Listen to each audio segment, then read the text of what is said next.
Now for our first session today. We will focus on the beginning of the education pipeline, early childhood education. I am so pleased to introduce the experts for this panel. First, James Barnett is a retired Rear Admiral in the United States Navy and is a member of Mission Readiness, a nonpartisan security organization calling for smart investments in America's children. Please welcome Mr. Barnett.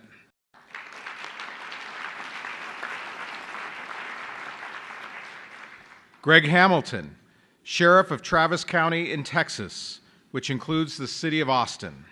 Mr. Hamilton graciously agreed to step in for David Brown, who could not join us today. Please join me in welcoming Mr. Hamilton.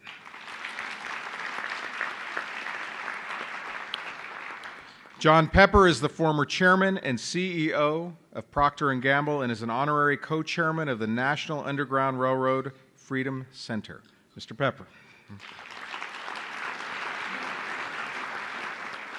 And moderating our session this morning is Sara Watson, National Director of ReadyNation, America's Edge, a project of the Council for a Strong America. This project guides a group of business leaders that support early childhood policies. Welcome to all of you.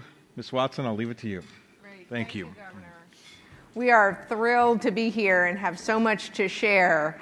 Many of you are very familiar with pre-kindergarten. Some of you run pre-kindergarten programs in your own school systems, and for some of you it's a newer issue.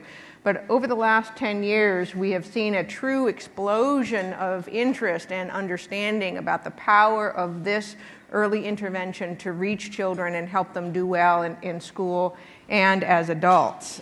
It's been prominent in the last two State of the Union addresses, as many as you know, and also we've been tracking wonderful governors' State of the State addresses, which have also addressed early childhood. Just in 2014, we had 23 governors, 14 Democrats and 9 Republicans, that talked about early childhood in their State of the State addresses. And we've seen wonderful advances in this past legislative session in states as diverse as Ohio, Michigan, Utah, and California and New York.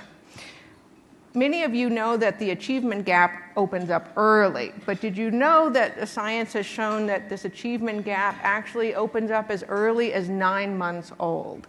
And it may be even earlier, it's just that's as early as scientists can measure the differences between children of advantaged families and those suffering more severe disadvantages. We know that children can be 18 months behind by the time they even reach the kindergarten door. And one study showed that children not ready for kindergarten are half as likely to be ready at reading on grade level at 3rd grade, which we all know is such an important marker. And another study showed children who aren't reading at grade level by 3rd grade are 4 times more likely to drop out, putting them on a path that will make it very difficult for them to be successful as adults. And because of this very powerful association, both the state and the federal government have been moving ahead to support quality pre-K. Many of you know what we mean by quality pre-K, again, because you run wonderful quality programs, but in case that's a newer concept to you, when we talk about early education or preschool education, we mean real education services for 3- and 4-year-old children that prepares them for success. It has small classroom sizes, maybe a 1 to 10 parent child teacher-child ratio, classroom sizes of about 20, a good curriculum that enables children to learn but still have a good time, so they're playing developmentally in a developmentally appropriate way. Because of this, the research that shows the impact of early education on children's success, we've also seen a number of what we call unexpected messengers who have come to understand that early education is essential to accomplishing a whole wide variety of goals that we all care about for our nation. Whether your passion is improving consumer goods and services, serving in the military and ensuring that we have a defense-ready country, or preserving law and order and reducing crime and violence. Leaders across the country that don't have anything to do in their regular day jobs with early childhood have come to realize that that's an essential starting point for accomplishing the goals that they care about. So the Council for a Strong America is an umbrella group of 5 organizations, each of whom mobilizes a different type of high-level, unexpected messenger with the message that young children are the essential starting point to accomplishing the goals that we want. Fight Crime, Invest in Kids was our first sibling organization. The next one was Mission Readiness with 450 admirals and generals, retired admirals and generals. ReadyNation works with the business community. And 2 others that aren't on the stage with us today are newer siblings. One is Shepherding the Next Generation, which works with evangelical, conservative pastors who care deeply about the God-given well-being of children. And the last one is called Champions for America's Future, which mobilizes elite athletes and coaches, including 7 Olympians, who talk about the importance of early childhood in helping children grow to be healthy adults. We support all of them to educate and share information with leaders across the country. We are very pleased that John Pepper, for example, provided testimony to the Senate Help Committee recently. We were very pleased to participate in Governor Bullock's Business Leader Summit on early childhood in Montana. We'd be happy to do just about anything Governor Sandoval asked us to do to help advance early childhood in his state. We are at your disposal. So now I'm going to ask that we play just a 60-second video that illustrates the broad breadth of support for early childhood across the country.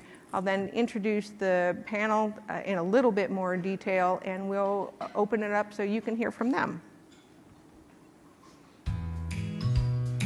Research shows that helping kids early on boosts graduation rates, improves job prospects, and helps them become contributors in society. Preschools help lay the foundation for kids to succeed and stay out of our jails. Star athletes spend countless hours practicing. Teamwork and sticking to a task starts in preschool.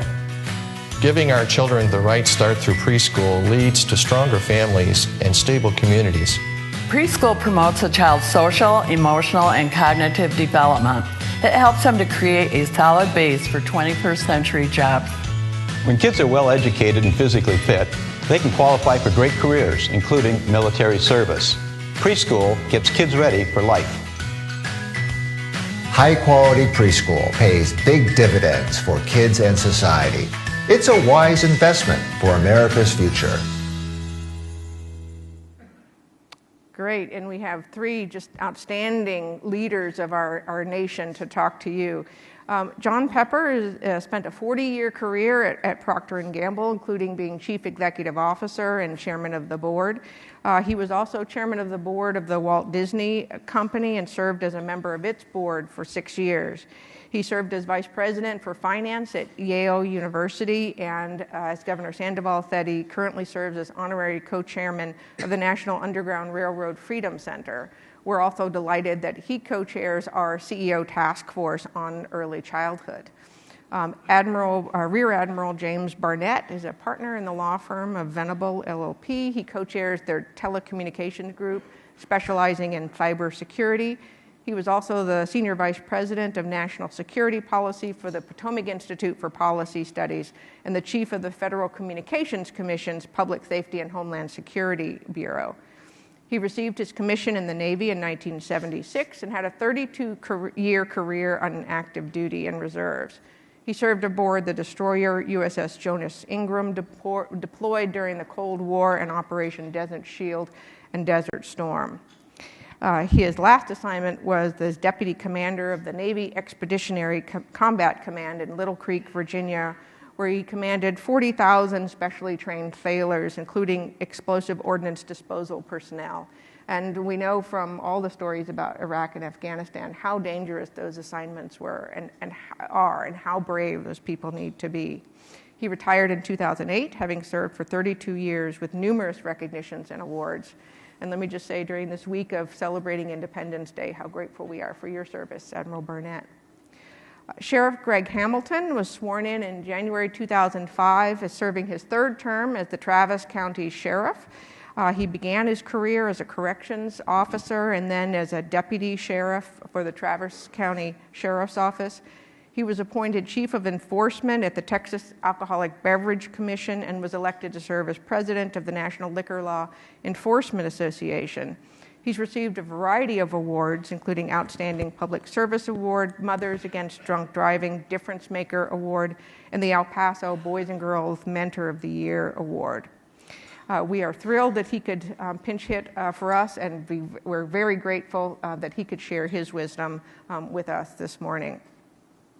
I'm going to ask the panel 3 questions, and we'll get some answers from them, and then hopefully have time for some dialogue with all of you. So I'm going to start first starting with John Pepper and then going down the row. And my first question is, each of you has had a very distinguished career in an area that has nothing to do with early childhood. I'm sure you love little children. You may have had little children or grandchildren. But what does creating wonderful consumer products, running a ship, and locking up bad guys have to do with early childhood? John. Yeah. Well, thank you, Sarah, and good morning, everybody. It's wonderful to be here with you on this subject, and particularly to know so many of you are from the States, where so much of this has to happen dealing with policy. I've been involved in education. It's been the most important endeavor I've had outside my family and outside my career for 30 years, and for the last 10, my focus has been on early childhood education, coming from what you all already know, and that's how fundamental and foundational it is. This is an issue I take really seriously, as I know you do. I believe this is probably the most important issue that will affect the future of our nation. And I don't mean that to be rhetorical. People ask me sometimes, getting to your ripe old age, what do you worry about? And I say 3 things. Above all, nuclear proliferation, the federal debt, not handling it in the right way, and the third is we will fail to act on what we know to be true in the development of our young people. The issues are well known to us, and they're critical. We have 10 million unemployed today, and we have 4 million jobs that can't be filled, illustrating the kind of mismatch we have. We have a 20% dropout rate. I gave a talk 30 years ago lamenting the fact that we had a 20% dropout rate, and we still have it today when the consequences are so much more serious. Unemployment rates among that group 3 times as high as the rest, incomes at a level even that require them to be on food stamps, and the fact, as you well know, is that with 5% of our population, we have 25% of the world's population. We have 5% of the world's population and 25% of men and women who are incarcerated in the world. And 70 to 80% of those incarcerated men and women are high school dropouts.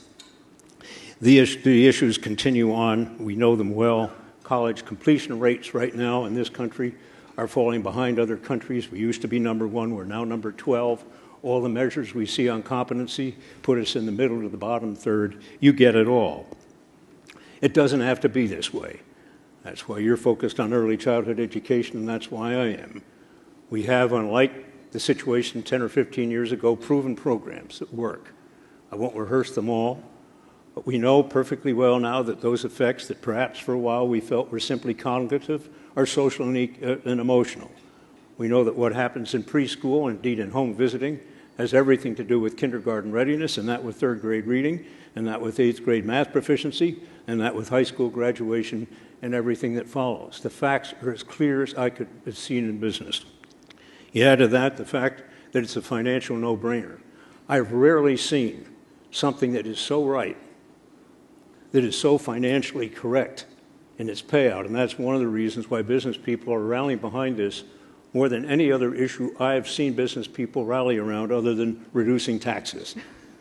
This is the next highest I've seen, because they see we cannot have the quality workforce, but beyond that, we can't have the nation that we want as we're being divided ever more between poor and not poor. Right now, we have not, if you're in the bottom quintile of income, and you're born into that, a class of 1980 being born, 9% of children born then are complete college. where if you're in the top quintile, it's 55%. And yet we now know we have data that shows children from that lowest quintile brought into quality early childhood can enter kindergarten ready to learn and there are no magic bullets, but we know what to do. It's totally unacceptable for this nation to live with this. Voters are getting it. This will happen. Other countries are doing it. China is committed to having 70% of all its children entering kindergarten with not one, not two, but three years of preschool education by the year 2020. That's China, 70%. And they have the money to do it. They have our money. And they have a command structure that will do it. And we've got 90%, most Western European countries, 90% of children have pre-K, and we don't. In our city in Cincinnati, where we're making progress, we have a quarter. That's shameful. This is like having an insulin that we know works. It's not perfect, but it makes a real difference to kids growing up. It's cost affordable, and we refuse to give it to the other 75%. That borders on being criminal, in addition to being stupid. Don't beat around the bush, John. Well, no, it is. I'm very serious about it. The voters are getting it. Now we need the political will to act. We need the political will to act. I know budgets are tight, but when you look at it, it pays back at least 2 to 1. Some people say 7 to 1. I don't buy that, but I've seen enough numbers to know that it pays back. That's what I've got to say. Great.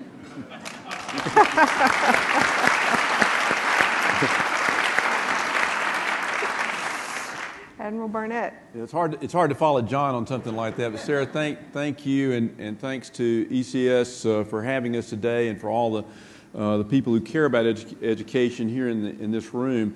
And it's great to be with you. I, as part of my career, was Director of Naval Education Training, even taught in ROTC at one point. In another life, I represented 3 school districts as a school board attorney. And then my greatest contribution, I think, is marrying an 8th grade English teacher. So it's great to be here with you on something that's so important. So why would 450 retired generals and admirals, care about 3- and 4-year-olds? It's a great question. And here is the shocking reason. Fully 75% of all Americans between the ages of 17 and 24 are ineligible to join our military. 75%, only 1 in 4 can join our military.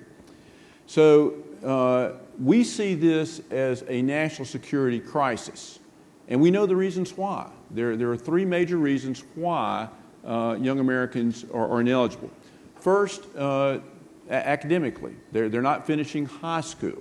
Or if they do finish high school, they can't pass our entrance exam, which is it's not a difficult one. It's something that's supposed to be a low-level accomplishment, not the highest level. The second one is they're physically unfit, and of the largest group among that is because of obesity. And by the way, this is not the topic today, but we care about nutrition as well, and we need to start thinking about our school cafeterias as classrooms. We need to treat them the same way as classrooms. And then the third reason, and this is something the sheriff will get into as well, is they've had some kind of problem with the law or some kind of combination of all 3. So this is what is contributing to those things, and we can do something about this. So we're seeing 1 in 5 students that's not graduating from high school on time. Even when they do, they have a hard time with our entrance exams. So this truly is a national security thing, because we need really top people to be part of our military. Increasingly, our military is more complex. We have high technology. The folks that are, it's not the old kind of stereotype of Beetle Bailey or Sad Sack or something like that. We have to have people who are able to operate complex systems and operate in teams. And so this is the thing that we're facing now. You can also think about the personal tragedy of these folks, that if they can't, it also means that they've got problems participating in our economy otherwise. As John mentioned, though, unlike so many problems in this town, we know what to do about this one. There's proven technology of how early intervention with pre-K, quality pre-K, can actually have tremendous effects on high school graduation rates, success in later life, and the trick to it is longitudinal. You have to do it now. I will tell you that our national security depends, our national security in the year, say 2030, depends on what's happening in pre-K right now. So we know that there are states out there that have no pre-K, no publicly funded pre-K. There are others that there's some indication that I think about half of the states only reach about 30% of the eligible 4-year-olds. So we have to turn that around. And we know what to do. We have to have the political will to do it. And if we don't, we have let down a generation, and much more so, we have actually impacted our national security. Thank you. Sheriff Hamilton? You can clap. It's okay. First of all, I'd like to just say thank you for allowing me to be the backup for Chief Brown. I wish I was the first one to be selected, but but that's cool. That's cool. That's cool. But before I get started, I'd like to tell you that this right here is a new phenomenon for me as far as law enforcement. I can tell you that I'll never forget. I tell this story. I travel all over Austin and the county and all over the country, and I tell this story about a individual that came to my elementary school when I was in the 5th grade. And I just so happened to be a class clown there. And I seen this one guy. It was a big assembly going on. This one guy came into the school. He walked in with a white uniform on, and instead of a name, he had a number. He had shackles on his feet. He had handcuffs on his hands, and he had this individual with a gray suit on that had a rifle and had a gun on his side. And he was coming in there. They called this a scared straight type of program. This individual came up there, and I'm sitting up in the stands with my homeboys. I wanted to be funny, so I yelled, "Hey, milkman," at this individual, and the principal looked up in the stands, and I was ducking, and my friends did me like this, pointed at me. So the principal called me down, and he set me right next to the milkman. The milkman had muscles popping out the back of his neck, his ears. He was a big old boy. So on that particular day, I decided I was going to listen to his story. His story started like this, that he played around all through school, and he got behind. And I think so many kids that we're talking about today, they get behind because they don't have that early education. He said in the 4th grade that this individual started getting into trouble, getting expelled from school in the 4th grade. He also started talking about when he got up into, it was called junior high then. When he got into junior high, he got sent to the boys' home. And from there, he would get out and go back. At this particular time, this guy was 34 years old. And he said that he only had that 7th grade education.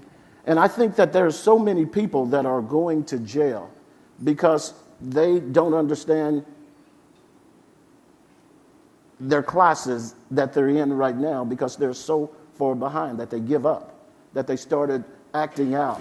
They don't know how to act emotionally. They don't know how to share. They feel like they can take things from somebody if they want to. And I think that we're losing so much on that front end. And so often I have a saying in Texas that if you build it, either they will come or the judges will sentence them to those jails. And it's time for us to start investing in a correct manner. We have over 200 million people in the country that are locked down in jail. We have, and during that time, they say that we're spending anywhere from $75 billion. How about refocusing that money on early education? If we refocus that money, I think we'll have a better America than we have right now. But it's going to take somebody that have the cojones to step up to the plate and say that this is the way that we need to go. I'm sorry, I call a duck, and hopefully I don't say anything inappropriate, but sometimes it just spits out bad. So. But really, it's time for us to focus on these kids. Quite often, I go to the schools and talk with these kids, and I focus on elementary schools. Matter of fact, my organization or my sheriff's office, we pick out 2 schools a month, and we go to the entire school and we read there the entire week. We go there and read because we know the importance of reading. And every time I go and talk to these students, I always ask these kids, what do you want to be when you grow up? Some of them foolishly say, I want to be the police. Some of them say, I want to be a basketball player. Some of them, I want to be a teacher. I want to be a lawyer. I want to be the president. But you know, quite frankly, I've never heard one of these kids say, I want to be a criminal. But somehow they turn out to be. Nobody's born to be a criminal. It's learned behavior. And I think that if we can teach these kids, get their focus early on in the ball game, that we'll have less individuals being sent to the penitentiary. We will have less people that are victims of crime. But first of all, we as a citizen, we as public officials, we as concerned members of a community have to get pissed off and tell our officials that that's where we want our money directed. Until then, we're going to be in the same boat that we're in right now.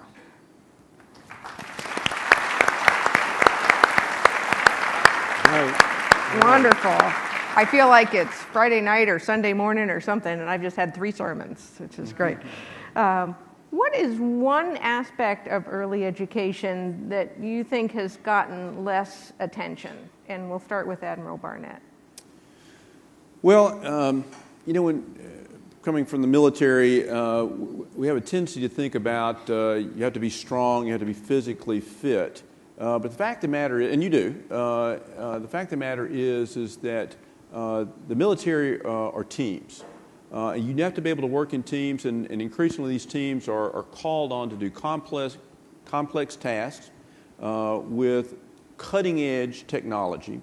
And some of those skills obviously are born at a very early age, so in pre-K, where kids are learning those initial interactive skills, how to deal with other people, how to negotiate over a toy, and those things, once they're missed, really just don't develop. That's I think why we're seeing some of those problems in school. They're getting behind because they can't do those things. They're so far behind even emotionally and working with other people that they can't get help from their peers.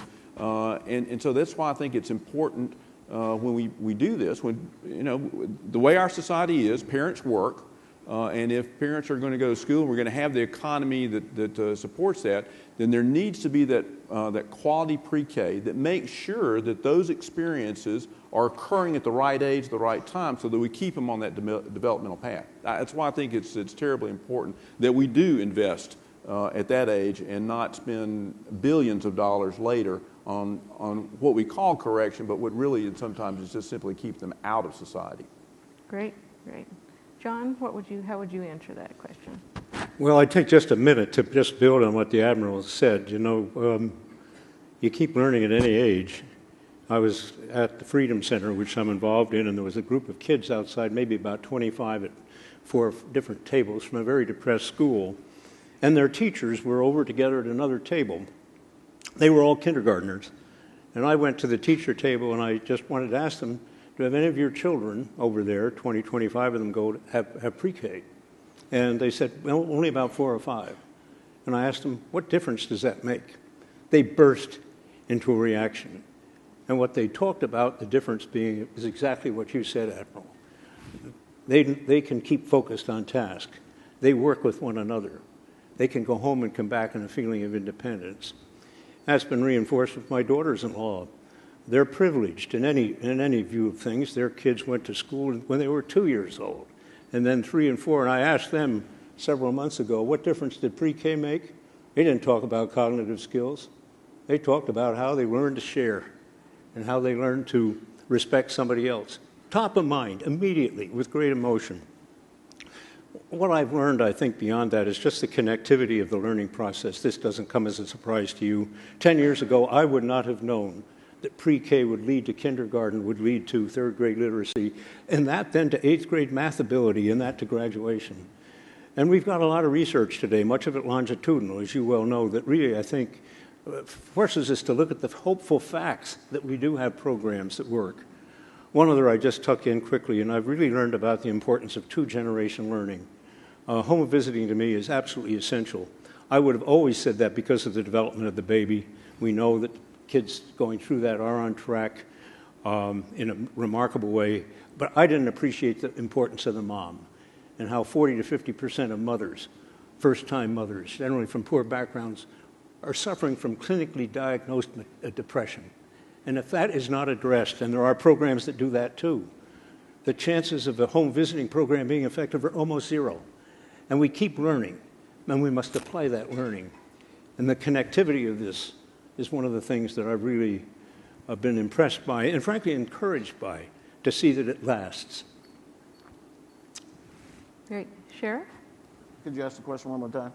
Well, is there something about pre-K that you feel like is not as well known to the general public? Yeah, I believe that individuals don't understand all of the research that have been done. And there's a guy named James Heckman, and he's one of the nation's top economists studying human development. And in one of his reports, he confirms that the investment in early education of disadvantaged children pays extremely high returns down the road. It improves not only their cognitive abilities, but also crucial behavioral traits like sociability, motivation, and self-esteem.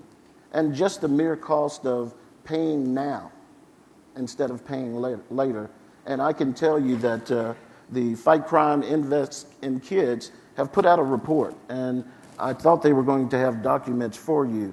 But this is a document that I would encourage each and every one of you to put your hands on. It's about different studies that have been done by the different groups across the country that have proven to be extremely successful. And I am just a true believer. I can tell you that my mom is 84 years old, and she's been a foster mom for the last 10 years, and she only deals with infants. And every time I go home in Killeen, Texas, she's always got a group of kids that have been pulled out of the home. Sometimes I think it's the United Nations. They have all kind of kids there, and she is so loving to them. It doesn't matter. And you see these kids with different emotional problems simply because of the issues also, as you all talked about, with the parents. Some of these parents don't know how to be parents. Some of these parents aren't home. They are latchkey, have these kids raising themselves. So it's important to have that mentoring program for parents. But it's also important that we try to educate these kids at an earlier age, because what we've been doing haven't been working. Let's try something different. That's right. One other point that I would make is that while all jobs are important and essential, that this country is facing a real shortage of scientists, engineers, mathematicians, et cetera. And I think one of the aspects that we've recently been talking about that I'd love to hear either John or Admiral Barnett a particular comment on is the power of early education to start children down the path to not only literacy, but numeracy, and to develop the skills that our STEM workforce needs. Any comments on that? Well, I think you've said it. It is numeracy as well as literacy. But also the point, if you aren't reading well at the end of the third grade, as you all know better than I, you're not going to be able to be very much good at anything. And there is no question that people reading on grade at the end of the third grade are 10 times more likely to be excelling in math than if they're not. It's that big a difference. And the excelling in math at the 8th grade, that's what I was referring to, has an enormous linkage with high school graduation. Not only that, but going on to college. So there is this connectivity, but I can only imagine what it would be like for a child not able to read in the third grade. You're lost. You're behind. You feel that. It's got to affect you in every way, and you seek some other outlet in order to feel a sense of self-worth. And it ought to be something we can help them get through doing something that, again, has been said. It pays out. This is a financial no-brainer. If I were presented for this proposition in business, I'd sign on the dotted line and say, expand, take it to scale. That would be what a businessman would say, or businesswoman. Take it to scale with quality, with quality. Great. Well, one of the things I'd like to say is that I was at a presentation with one of the Texas legislators, Senator Royce West, and he was doing a slideshow. And one of the things that just stunned me is that he said that legislators determine how many prison beds they're going to need by a person's education level in the 3rd grade. That's scary. That is extremely scary. Great. So the last question I have, and then we'll give all of you a chance, is to give you an opportunity to tell one story about a policy victory that you've participated in or seen from your vantage point. And Sheriff Hamilton, we'll start with you. Well, first one is the example that comes immediately to mind is the tremendous effort that Fight Crime, Invest in Kids put into promoting preschool last year in particular. In September, they launched I'm the Guy You Pay Later, this magazine or this report that I was telling you about. It's a campaign which led to this particular report. There was a national kickoff in Washington, D.C. to argue the expansion of this particular program in preschool for reducing crime. And then the show was taken on the road, and they did 20 press events across the country, all focusing on the state-specific benefits of expanding preschool. All of that led to the organization being invited to the national ceremony to unveil bipartisan legislation that will bring quality preschool to kids around the country. Admiral Barnett. Well, so you can tell from my accent that I'm from the north, the northern part of Mississippi, my home state, and there's been some tremendous developments there over this past year. Mission Readiness, working together with Fight Crime, Invest in Kids, and our tremendous staff, really worked with the state's legislators there, the governor, op-eds, education programs, meetings, all sorts of things like that, and got a state-funded preschool program adopted. And so it now goes from the category of being one of the 8 or 9 states that has absolutely no state-funded pre-K to one that does. And I know that there's some other great, I'm hearing great stuff about what's going on in Montana. There are other states that are doing this. This can be done. It takes a focused effort. Mission ready. All the folks up here are ready to stand with you on doing it. And even for those states that already have a pre-K, expanding that and taking it to scale, as John says, I think is tremendously important. But we were really excited on that victory and some of the other victories that we've seen across the United States. And one of your colleagues was very instrumental in getting the first funding in Utah this legislative session as well at General. So we were excited to have that happen too. John? Well, I would just say that this business group that I'm part of with ReadyNation, there are about 30 retired and current CEOs that are part of the group working nationally. But increasingly we see it has to happen at the state level as well and local levels. There have been victories at each of those levels I could mention. The federal level, we got some more money. They did it at the state level as well in Ohio, and I really appreciate that.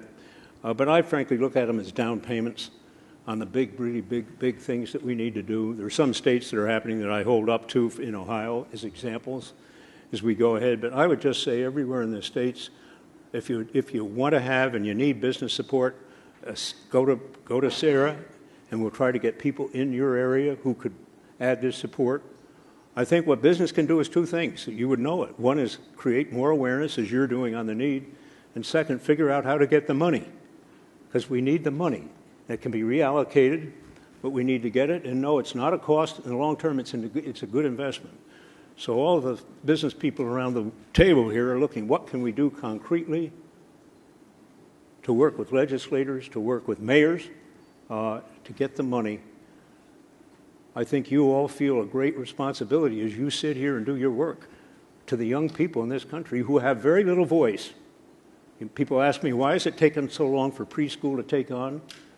One has been the evidence. Another is we have a lot of competing needs. But another is that the moms and dads and the kids themselves don't have much of a political voice. And you are that voice. And we in business want to be that voice because it's so important to our nation, as well as to every child who deserves every opportunity to develop his or her God-given abilities, just like my grandchildren do. Great. Well, you can see why we love our jobs at the council, because we get to work with wonderful people like this. And now it's your turn. We would love to entertain questions from you, and it's a little hard for me to... Yes, ma'am, in the front. We have a runner with a microphone. Great. Giselle Huff with the Jack Manium Foundation in San Francisco. We heard Mark Tucker yesterday describe the state of K-12 education and give reasons for it. I hear you say, all of you, that we need quality pre-K. How are you planning to ensure that we have the human capital necessary to provide quality pre-K when we've been unable to provide quality K-12 for probably 4 decades now? Anybody who wants to answer that? Well, so I think obviously, Giselle, it's always a question of resources, as John mentioned. And what we've done in the past, and what I would say we do in the future, is we make the case. I'm an attorney, so I certainly want to make the case. We've got the evidence that there's a crisis, and crisis has a tendency to move people politically, to make hard decisions. So we have to, number one, we have to make sure people are aware of the crisis. And that's why we've had a tendency to put it in terms of national security, because people understand they want their nation to be secure. I'm not going to speak for the others, but they understand fighting crime. And an investment in pre-K actually has tremendous effect on fighting crime down the line. And the same way with our economic security, with our business leaders. So getting the message out and then following it up. The other thing I would say is forming those coalitions. We have to have our actions with the people in the media. We have with the politicians. It can't just be people who care about education. And then for any of us that can be those unusual messengers to help with that, that has to be part of the coalition too. I'd just add to that on the quality. The point you make is obviously the utmost importance, and there's huge differences in quality, and we can see the differences in results. What we're developing in Ohio and certainly in Cincinnati is the 5-star ratings, and you all have them. And we haven't been doing very well in actually requiring that there would be measurements that show what you have. And the program we're going ahead with, which we hope to have on a ballot next year, is going to have different levels of stipend for the schools based on the number of stars they have. And to get those stars, there's going to have to be student-teacher ratios, of course. There's going to have to be BA requirements and other conditions. So we want the money and the level of money being given to relate to measurable, accountable, quality standards. And I think the other is to keep bringing forth evidence that shows the difference between this quality school and this one is this in terms of learning outcomes. And we can do much more, I believe, in terms of measurements that document that and then provide incentive financially so that they can hire the extra teacher or spend the extra money for the BA graduate than otherwise you'd have. Money speaks. I don't know if that's helpful, but we must have both. Great. Do we have another question? Oh, over here.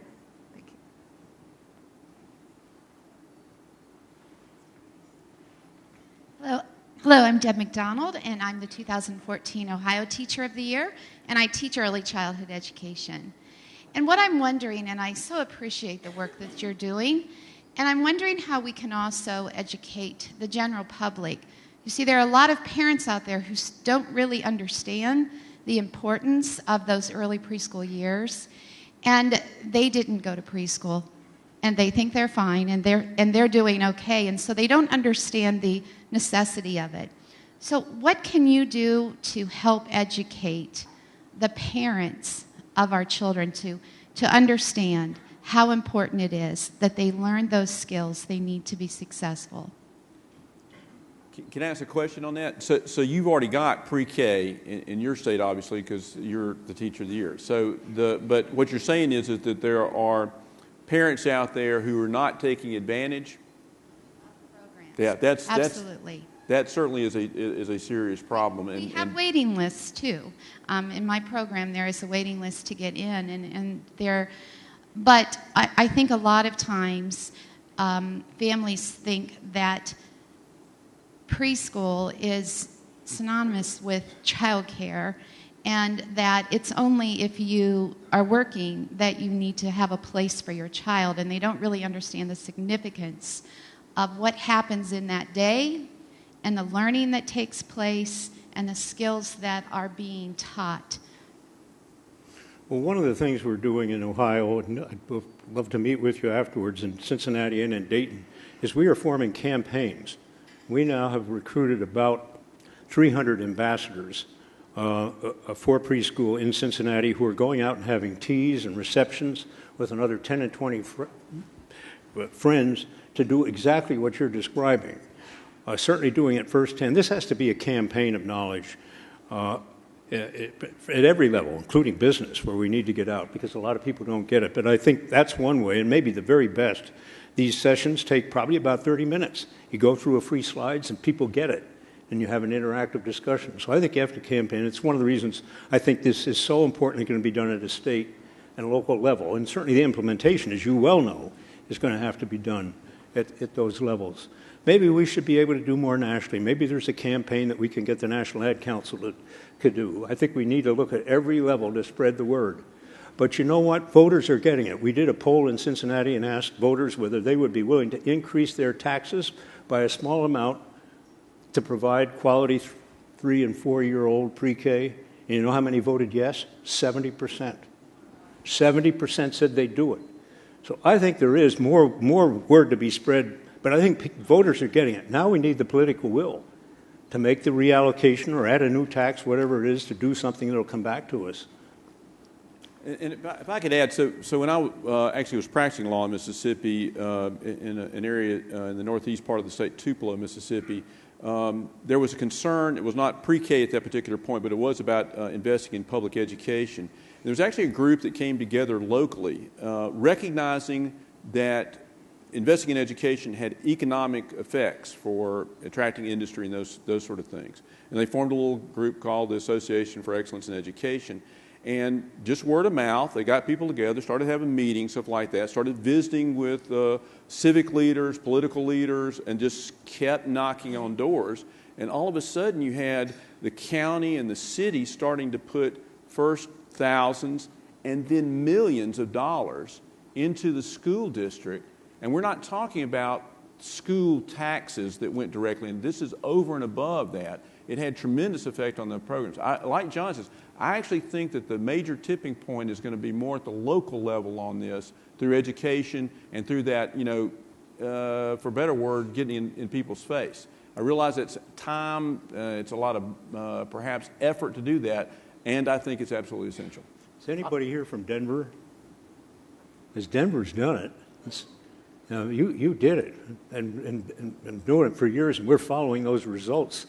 And we're going to have a group come out there at the end of this month. I guess they're there right now, in fact, to spend 3 days in Denver to learn how you did it. San Antonio, I don't know if anyone's here from San Antonio. You've done it. Miami. New York is doing it now. And I'm saying, if New York and all these cities can do it, why can't we do it and make this happen and get it done? One of the things I'd like to say, I think it needs to be a razor-sharp focus on preschool. And I think that local is the way to go. And you all have just given me an idea, and I'm going to take this idea and run with it. And I think that this organization right now only has 5,000 law enforcement agencies. There's many more that's out there. And I'm a part of a lot of national organizations, and I'm going to get this subject matter put out there in the law enforcement circles. I promise you that. And just to offer another resource, we have over 6,000 members across all 5 of our siblings, like these wonderful people here, and many of them love to give these kinds of talks, and we prepare them to go out. We've worked with the Kiwanis International. They have a major initiative called Young Child Priority 1. The Rotary Clubs meet every week sometimes, every month. They're always looking for content.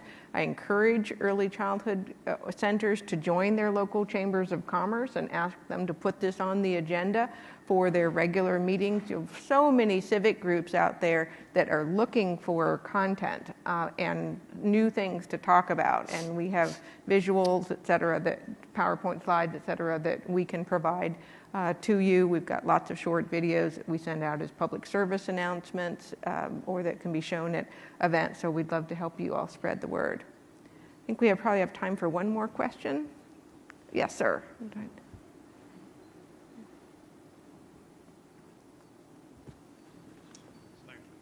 Larry Schlack, Western Michigan University. The pre-K movement is certainly gaining traction, as all of you are evidence of. And we don't know what the long-term payoff will be as yet. But we have had the federal Head Start program for many years.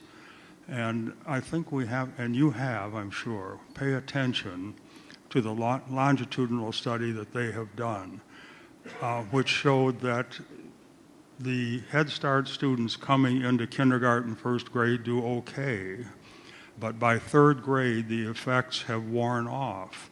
That's the way I get the study. Are you aware of it, and what would that mean?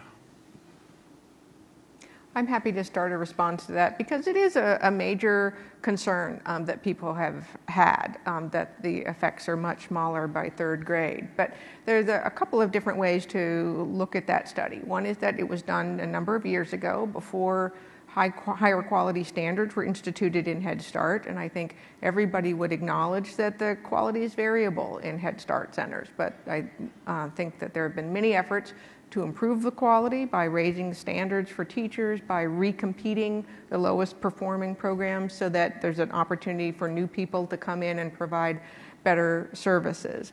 I think a second point is James Heckman has made, the Nobel laureate economist who's been one of the foremost champions of early education, is that in several major studies of early education programs, certain effects dissipated by those early grades, but then showed up again when children were later, perhaps because of the social and emotional impacts that are so important but are very difficult to measure.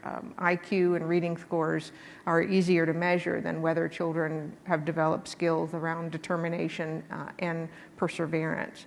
And then the third thing that I would say is that there are lots of other studies of high quality pre-kindergarten programs, including not only the older ones that have followed kids for 40 years, but the ones that are on current state and local programs that are showing wonderful effects through third grade and beyond. So we have many other studies on other types of preschool programs. There isn't just the Head Start model that are showing very encouraging impacts.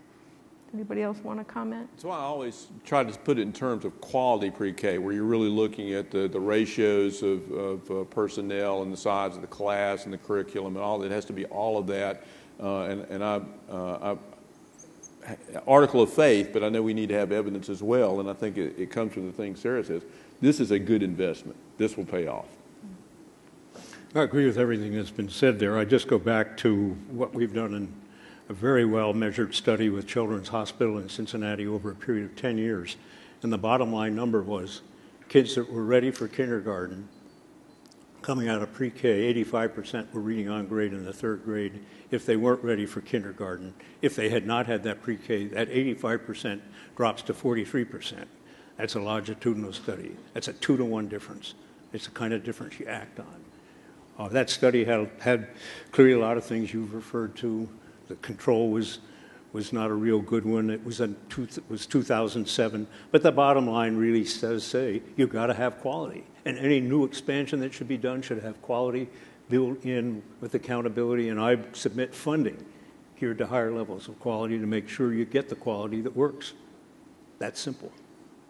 Let me give her, I'm sorry, I was just going to say a last chance to make any final remarks. Some people complain, well, you can't just throw money at a problem like this. I said, well, why not? We've never done that before. But but I do think wise investments and quality standards in the pre-K are incredibly important. Yeah, and doable. No. Any last comments? Great. Well, please join me in thanking this panel.